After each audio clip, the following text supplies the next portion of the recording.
ജയ ജയ രാമചന്ദ്ര ജാനകി പതി ജയ ജയ രാമചന്ദ്ര.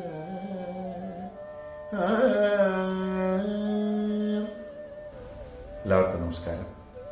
ഞാൻ ഏൽപ്പിച്ചു. നമ്മുടെ കേരളത്തിൻ്റെ ഒരു പ്രത്യേകതയാണ് കലകൾ. കലകളാൽ നിറഞ്ഞതാണ് നമ്മുടെ നാട്. 3000-ഓളം കലകളുണ്ടെന്നാണ് പറയപ്പെടുന്നത്. അതുപോലെ അതിലൊന്നാണ് തിരുവാതിരകളി. നമ്മുടെ ക്ഷേത്രങ്ങളിൽ നമ്മുടെ അമ്മമാർ അവതരിപ്പിക്കുന്ന അല്ലെ കുട്ടികൾ അവതരിപ്പിക്കുന്ന തിരുവാതിരകളി ഇന്ന് എല്ലാ ക്ഷേത്രങ്ങളിലും നമുക്ക് കാണാം. ആ തിരുവാതിരകളിൽ പലരും പല പുതുമകളും കൊണ്ടുവരാറുണ്ട്. എന്നാൽ ഒറ്റപ്പാലം ഗായത്രി നമ്പൂതിരി സഭ ആർദ്രാമൃതം തിരുവാതിരകളി സംഘമാണ്. അവർ രാമായണത്തിലെ കഥകളെ തിരുവാതിരകളി രൂപത്തിൽ അവർ ചിട്ടപ്പെടുത്തിയേക്കാണ്.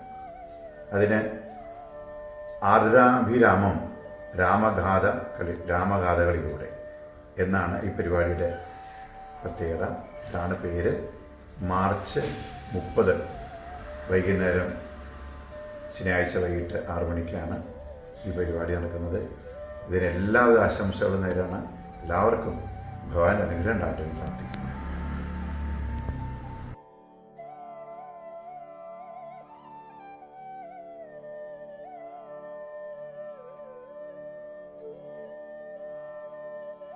എല്ലാവർക്കും നമസ്കാരം. ഒറ്റപ്പാലം ഗായത്രി നമ്പൂതിരി സഭ അർദ്രാമൃതം തിരുവാതിരക്കളി സംഘം രാമായണം തിരുവാതിരക്കളി രൂപത്തിൽ എഴുതി ചിട്ടപ്പെടുത്തി അവതരിപ്പിക്കുകയാണ്. ഈ വരുന്ന മാർച്ച് 30 പൂങ്കുന്നം സീതാരാമ ക്ഷേത്രത്തിൽ വെച്ച് പത്മശ്രീ ഡോക്ടർ കലാമണ്ഡലം ഗോപിയാശാനാണ് ഇത് ഉദ്ഘാടനം നിർവഹിക്കുന്നത്.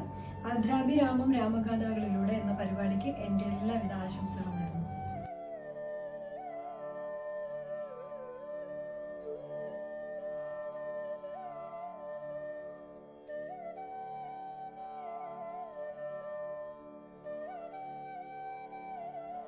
നമസ്കാരം. ഞാൻ മധു ബാലകൃഷ്ണൻ.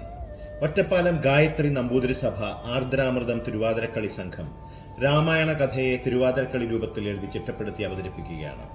ഈ വരുന്ന മാർച്ച് 30 പൂങ്കുന്നം സീതാരാമ ക്ഷേത്രത്തിൽ വെച്ച് നടത്തുന്ന ഈ പരിപാടി പത്മശ്രീ ഡോക്ടർ കലാമണ്ഡലം ഗോപിയാശാനാണ് ഉദ്ഘാടനം ചെയ്യുന്നത്. അവരുടെ പുതിയ സംരംഭമായ ആർദ്രാഭിരാമം രാമഗാഥകളിലൂടെ എന്ന പരിപാടിക്ക് എൻ്റെ എല്ലാവിധമായ ആശംസകളും നേർന്നുകൊള്ളുന്നു.